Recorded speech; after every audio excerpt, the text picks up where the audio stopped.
So welcome back to our study day, and it's my pleasure to introduce Father Adrian Porter, who was born and raised in Bristol.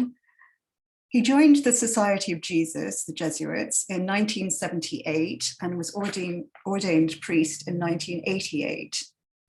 Father Adrian holds degrees from Heathrock College and Oxford and completed his teacher training at Liverpool Hope University.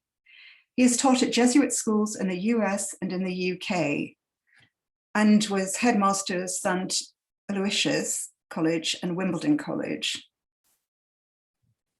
For the past decade, he has been provincial delegate for education, supporting Jesuit identity and mission in the 11 Jesuit schools in the UK, and working collaboratively to develop the identity and mission of Jesuit schools in Europe.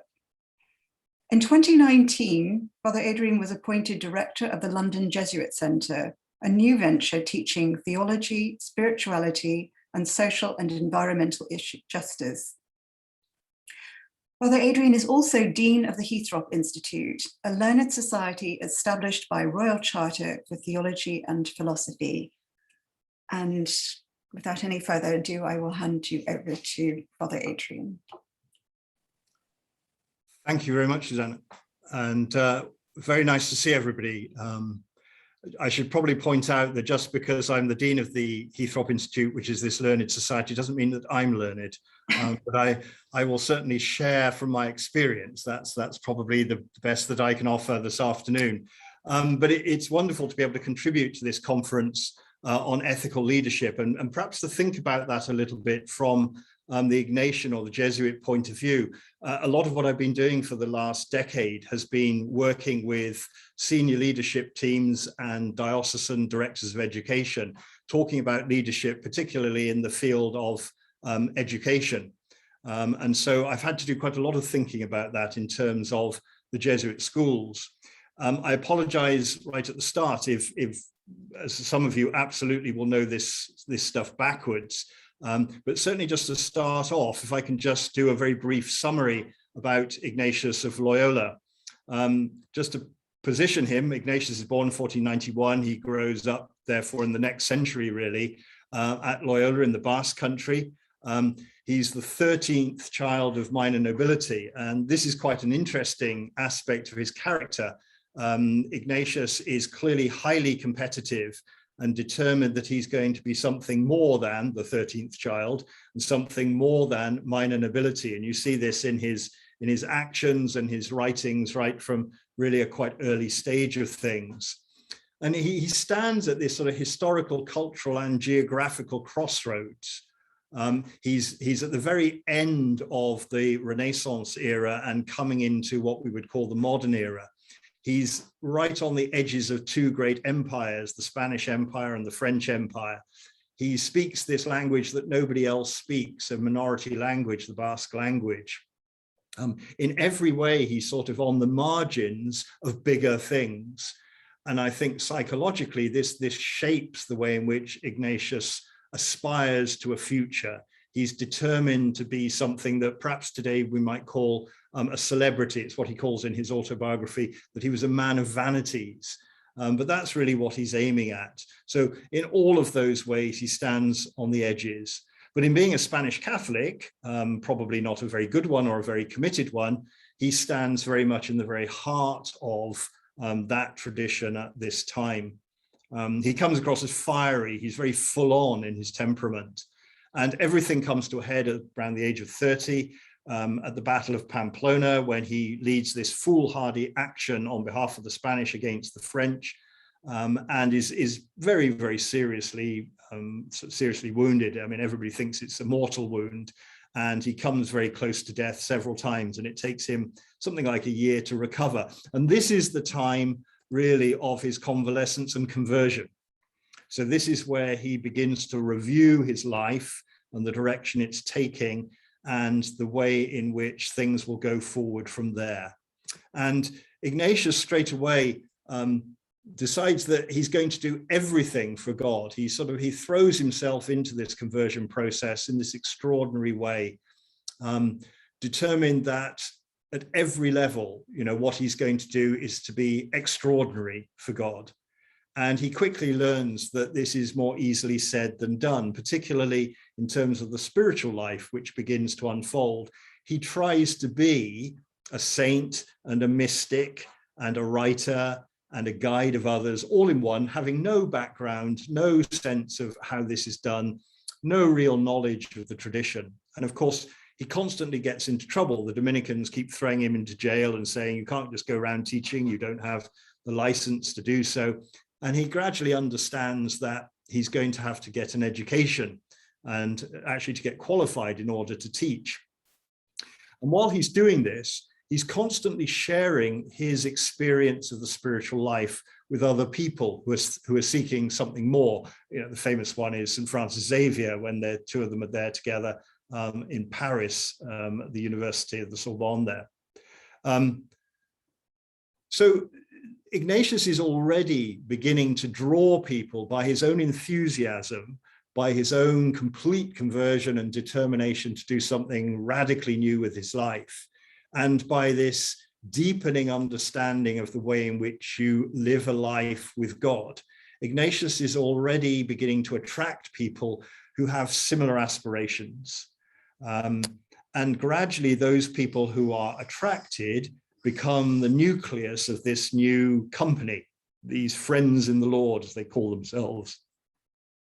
And it's this company that eventually is to become the Jesuits, is to become the Society or the Company of Jesus.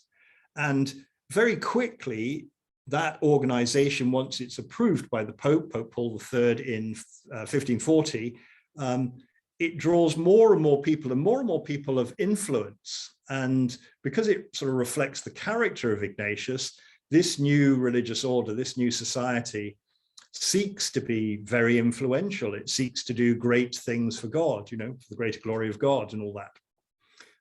And so this new society needs some sort of leadership. And it's interesting to see how that leadership emerges. This picture shows Ignatius writing the constitutions of the Society of Jesus. So the rule book, if you like. So the Benedictines have the rule of Benedict, the Augustinians have the Augustinian rule, and so on. And we have this constitution written by Ignatius. And in it, he writes a lot about what the leader of this religious order should be like. And what I'm proposing to do in this half hour or so is simply to look at what he writes about leadership.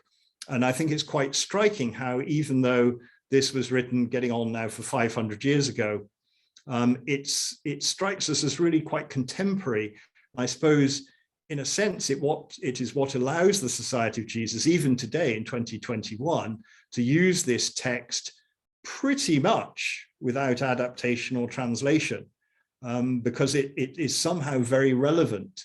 He saw what leadership, I suppose, at its core, at its heart, needed to be. And he says really that there are 6 qualities that the leader, or as he called it, the superior general of the society, needed to have. You just need to, if you don't already understand, this superior general, it constantly gets interpreted in military terms. It's nothing to do with the military general. It means that there are really 2 types of superior in the Jesuits. The one is the local superior, who looks after a particular province, say the United Kingdom, or looks after a particular house or work. And then the general superior, who looks after the worldwide society. So the superior general, or just the general, is that person. And he says there are 6 qualities, and it's quite interesting to think about these. And the first of the qualities he talks about is being, what I would say, at one with the aim of the society. The society is really clear. It's to give greater glory to God through ministry, basically, through priestly ministry. And this is what he says. In regard to the qualities which are desirable in the superior general, the first is that he should be closely united with God our Lord and intimate with him in prayer and all his actions, that he may so much the better obtain for the whole society a large share of his gifts and graces for the help of souls. Ignatius's writing comes across, particularly in translation, it comes across as somewhat stilted. But once you start to mine into it, you can sort of quickly see what he's getting at. So if this society is founded for the greater glory of God through ministry, and by ministry, we mean Ignatius's phrase, for the help of souls. That's how he constantly talks about it. And for the help of souls, incidentally, in the widest possible sense. Soul in English has a very a religious and theological connotation, whereas in the original Spanish and in the Latin, it has a connotation that's much wider. It's about the whole person in all their different aspects, whether that's intellectual or emotional or relational, whatever it is, the whole person. So if this society is founded for the help of souls, the leader of it needs to be closely united with that God and with those souls to whom it is directed. So that's really the first thing he says. He's got to be absolutely at one with the aim of this wider society. And I think sometimes you see leaders appointed who don't understand the culture and the core business of the organization. But for Ignatius, that's absolutely key. So that's the first. The second one is a person of virtue. And I thought this particularly spoke to the title of this conference, ethical leadership. And this is what he writes: the general should be a person whose example in the practice of all virtues is a help to other members of the society. So, I mean, this is quite daunting, I think. So you have to be someone who has all the virtues that you can possibly have. And then he talks about some of them. He says charity should be especially resplendent, lovely way of putting it, and genuine humility. He should be independent of passions, so he's not swayed by this passion or that. He's able to mix severity with kindness and gentleness. So he's got to be tough when he needs to be tough, but he's also got to be kind and gentle. He talks about magnanimity, this Ignatian quality of generosity, fortitude of soul. Why? Because this society is going to undertake great undertakings. He's got to be able to initiate great undertakings. Why? For the good of the society in the service of Jesus Christ. He always constantly puts that goal. This is in the service of God our Lord. This is in the service of Jesus Christ. That's always there. So that idea that the general will be a person of great virtue, and that's what we ought to be looking for. And this sort of ties in with some things that we'll look at in a minute that he goes on to talk about. It's quite important to remember at the time that the society is being founded, Aristotle has been rediscovered big time and is being used in Western theology. This has been going on, of course, for a couple of hundred years before Ignatius, but it's really bedded in and having a big impact now. So Thomist theology, Thomist philosophy as well, are having a really big impact just at this point. And this idea of being virtuous, becoming virtuous by living the virtues, that thing from the Nicomachean Ethics, that's really strong in the way that Ignatius writes. He says that in the person that you choose to lead this organization, you need to see these virtues actually worked out in practice. So that's the second quality that he talks about. And then the third is something that is not peculiar to the Society of Jesus, discernment, but is something certainly that it is at the very heart of the Ignatian way of thinking about spirituality. So he says this: he ought to be endowed with great understanding in judgment, with prudence and experience in spiritual and interior matters, that he may be able to discern the various spirits and give counsel and remedies. In the spiritual exercises of St. Ignatius, he talks a lot about the discernment of spirits, of the various spirits. He was very conscious in his own exploration of his spiritual life, that there were movements that pulled and pushed in different directions. He sort of sums them up by calling them the good spirit and the bad spirit. And the good spirit leads towards God, and the bad spirit drives us away from God. It's these ideas that he introduces of consolation and desolation. Consolation are all those movements of good spirits within us that lead us to be more ourselves, more in tune with the people that God calls and created us to be. And then the bad spirit sort of tears away at that and gradually gnaws away at that and causes that to fall. And so the general has to be somebody who's good at this discernment of knowing the ways in which these spirits are moving, both within individuals that he's to counsel and give remedies to, within himself, and within the society too, as an organization. There's this idea of communal discernment, that the whole society can look at the way in which it's being pushed and pulled by good spirits and bad spirits, and then trying to sort of sort out which of those it wants to follow. So a person of discernment is there again in these qualities for the superior general. 4 is a person who sees things through. One of the observations that Ignatius makes in some of the letters is that the church has a great habit of launching on great projects and then not seeing them through, so that they fall. So, for example, when Jesuits were first asked to establish colleges and universities, the first was opened in 1548 in Messina, in Sicily. Ignatius was sort of caught slightly unawares there. He was very open and generous at that early time. Remember, the society is founded formally in 1540, so just 8 years later, he's still sort of learning on the job in a way.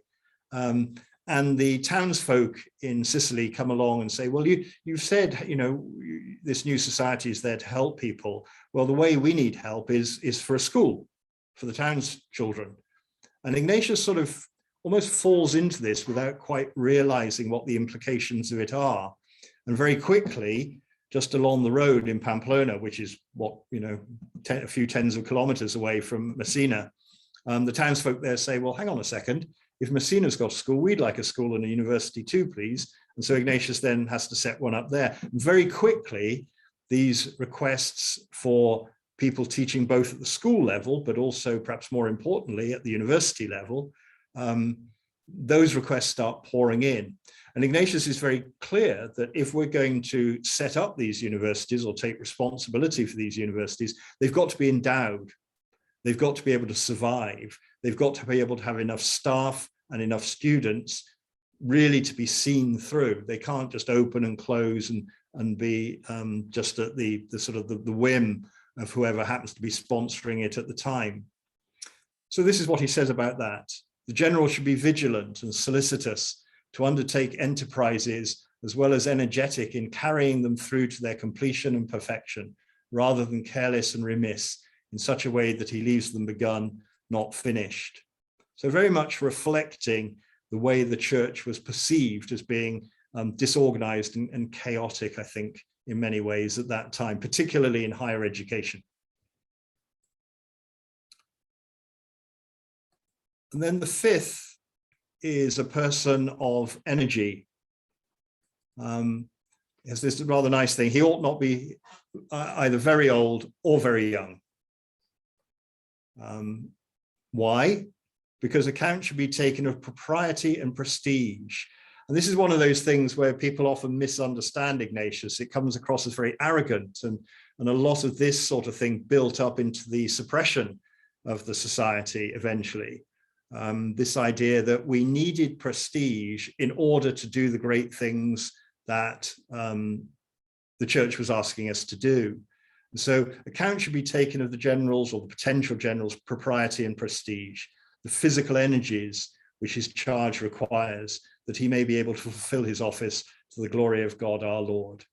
I think one of the things that's quite striking is when you meet generals of the society, because they're chosen from this very, very large pool of possibilities, they do strike you as people of significant depth.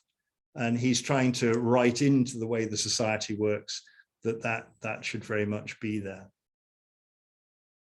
And then the 6th and the last of these is this idea of a person of prestige. He picks that up again and talks about this in more detail.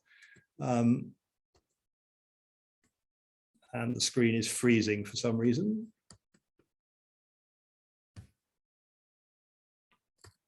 There we are. So it's not simply prestige, but he says, well, there ought to be what he calls extrinsic endowments. this idea that the person would be gifted in various ways, intellectually, emotionally, linguistically. He wants somebody who speaks a number of languages, who has wide experience.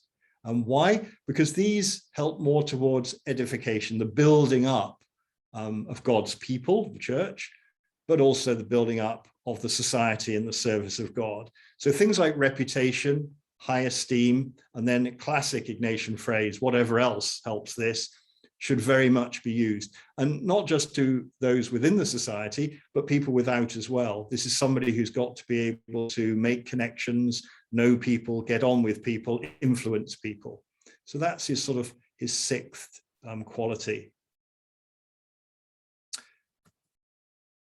And then he's very conscious that it's not very likely that you're going to find a person who's actually got all of these six qualities in spades. They're going to be, he doesn't mince his words, deficient in one or more of these sorts of areas.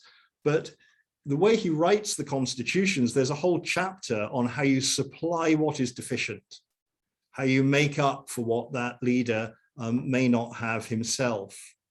And he says this, finally, he ought to be one of those who are most outstanding in every virtue, back to the virtue, back to the ethical leadership again, and known as such for a considerable time, so tested over a long period of time.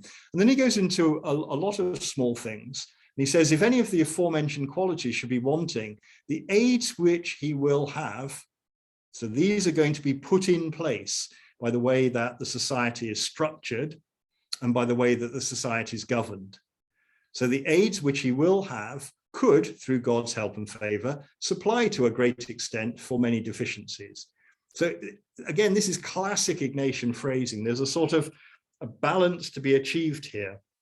Ideally, we might have somebody who had all of those six virtues and qualities, absolutely, but that's not very likely. So how do we build a system which balances these out? And this is what he says.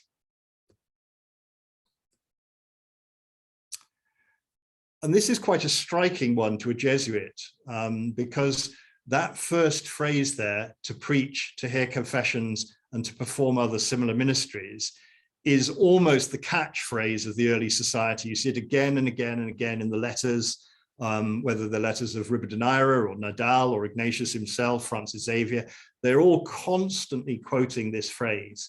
This is what the society is about. It's to preach, to hear confessions, i.e. to reconcile, doesn't just mean it in its narrow sense that we tend to use it today, the sacrament of confession in the confessional box. It's about reconciling people to God and people to people, nations to nations, and performing other similar ministries of the word. So to say that the general, the person at the top of this congregation, the top of this order, is not to engage in what are called the customary ministries of the society is saying something really striking. And it's this idea that the leader of an organization shouldn't be doing the low-level stuff that the rest of the people in the organization are doing, that you need to be able to step back from that.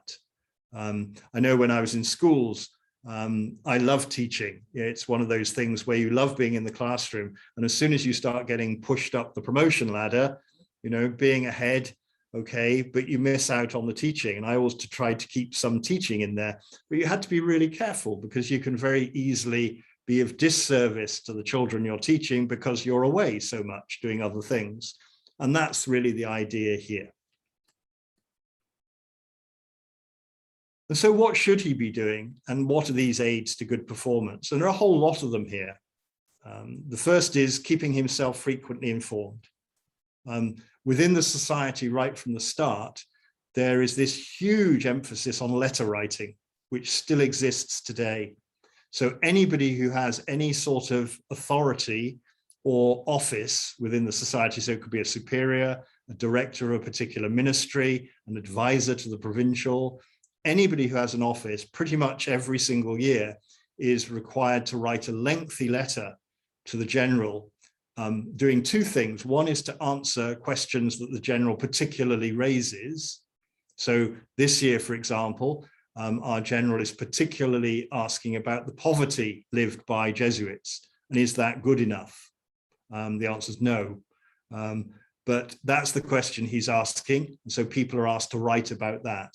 And then as well as that, People are always asked to write about anything that strikes them about the state of the church, the state of the society, the state of particular ministries and houses, and indeed of individuals.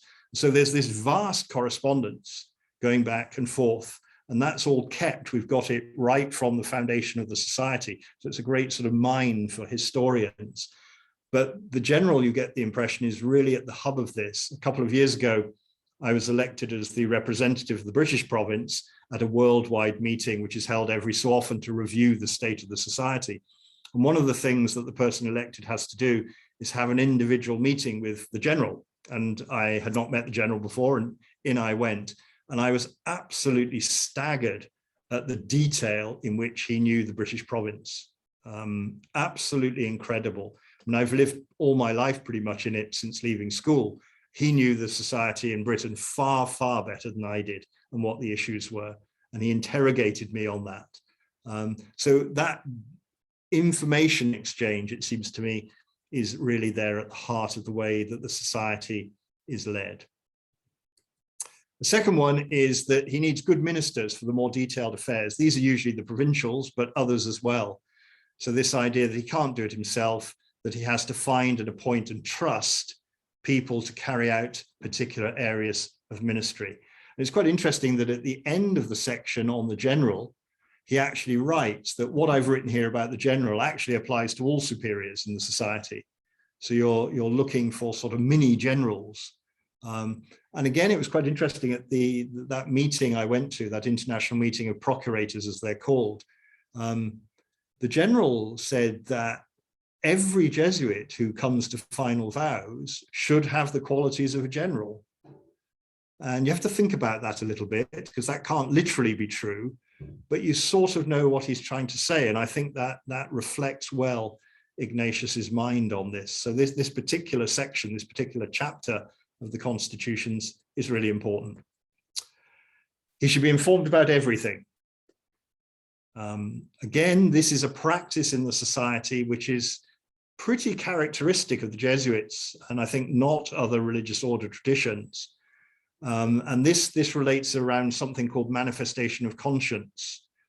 And it's a way in which Jesuits are expected to be totally open with their immediate major superior, so the provincial in most cases, that you are expected to be very, very open and to share everything that is going on in your life. That takes some working at, but it's there as the expectation. And there are various rules and controls built around that to make sure that's safeguarded against abuse. He should not occupy himself in affairs not pertaining to the society. So this is around focus. You know, when you're a leader, inevitably you get asked to do other things, and those other things are good things, not bad things. And he makes that clear in a note to this particular part of the Constitutions, that often Jesuits, particularly provincials and indeed generals, get asked to serve the church and indeed organizations outside the church in all kinds of ways. But you have to keep enough time, enough energy, and that focus on what pertains to the society. He ought not to occupy himself much with the particular ministries that others can do. So this is the idea of not interfering in what others are doing. It's the principle of subsidiarity, which is a very strong one. Let other people get on with the ministries that they can do, and the general's kept back for his.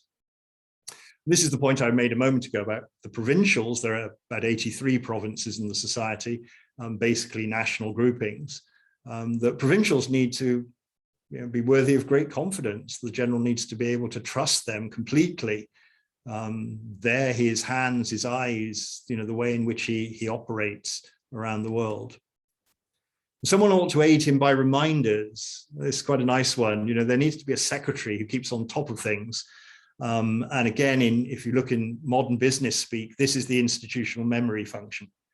These are the people that you need to identify in any ambitious organization that hold the collective memory of the organization. They're the ones on your leadership team that tell you, oh, we tried that 30 years ago and this happened, or, it's that kind of thing. It's very important. And he ought to have one person who ordinarily accompanies him. And this person's called the socius, the person who is social with him, and should be his memory and his hands for everything. And this person needs to have a pleasant personality and a good manner of dealing with all kinds of person. And again, in the society, we joke a little bit about this, but the socius to the provincial and the socius to the general tend to be these people. They're people you can really approach and can deal with a wide range of pleasant Jesuits and also difficult Jesuits as well. But the socius becomes a really, really critical person for somebody in authority in the society. And then also some counselors, peoples of prominence in learning, and here the virtues again, good qualities. Why? So he can penetrate all things better, so that he gets good advice. And the example he gives is that, you know, if he's making decisions around India or Japan, he needs people from India and Japan around him to inform those decisions. So people who actually know what they're talking about. So those are the things that Ignatius writes about in terms of leadership.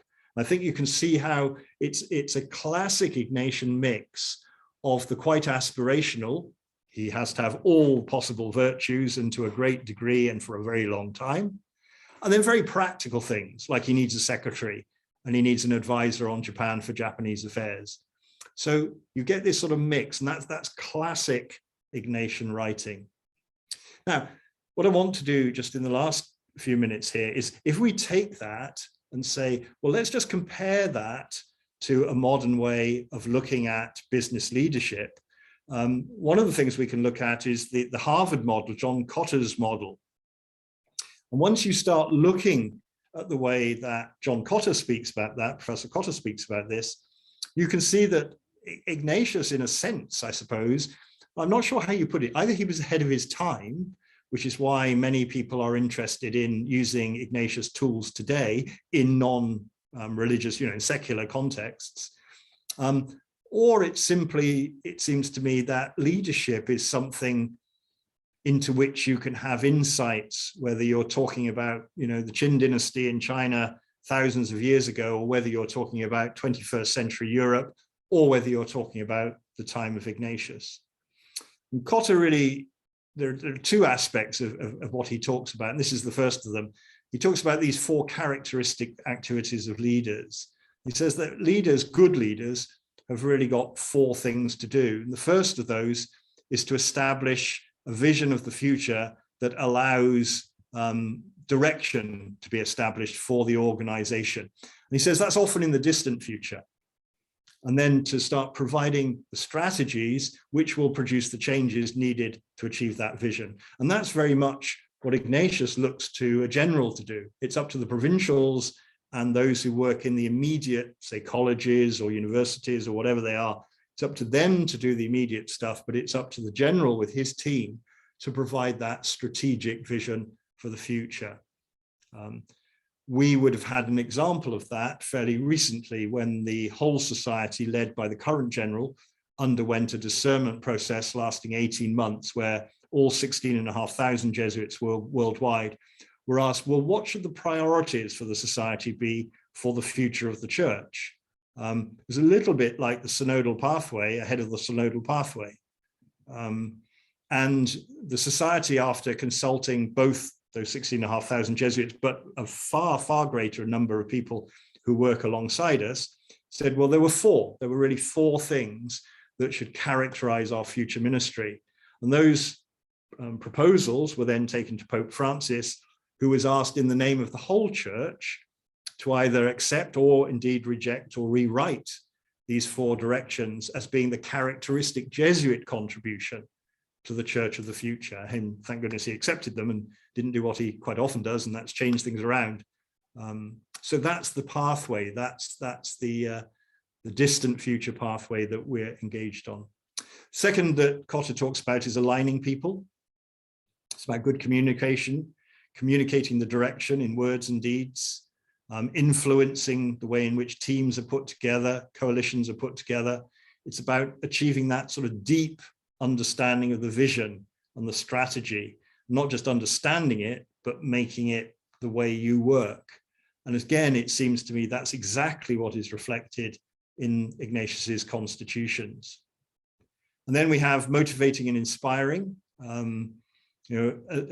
when you're a leader, you know that simply energizing people is so important. When I spent 10 years talking to head teachers in all kinds of different contexts all around Europe, and it seemed to me that one of the most important things that head teachers do is to be unremittingly positive.